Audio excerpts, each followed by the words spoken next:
Вот, насколько я знаю, Тукай ведь не только является сказочником, да. Для меня он с детства как сказочник, потому что на его сказках вырос. Это известно всем и русским, и татарам Шурале, да. То есть вот я на этом вырос.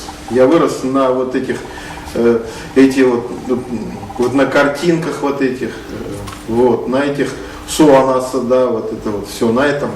И поэтому, как бы для меня он прежде всего вот такой, как Пушкин, да, то есть, ну это может быть некорректно сравнивать Пушкина и Тукая, да, это как бы две величины очень такие большие. И вот это вот как бы Тукай. А он же не заканчивается только вот именно сказками, он еще философ, вот, но я философских работ его не читал, не видел, но зато вот много читал всяких его историй. На памятнике все это показало. Ну, не все, часть, маленькую часть, которую там, если вы смотрели, видели, там, значит, эти Суанасы там изображено, да, видели, да, там, значит, это Шурале, потом там этот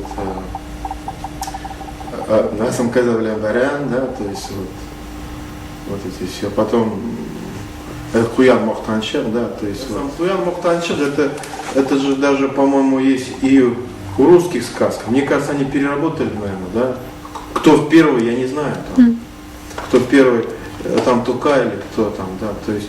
А потом я много читал, значит, про, вот, ну, в детстве читал, но у меня сейчас это есть, вот эта книжка в переводе на русский язык, когда мышка попала в молоко, одна утонула, ничего не делала, а вторая,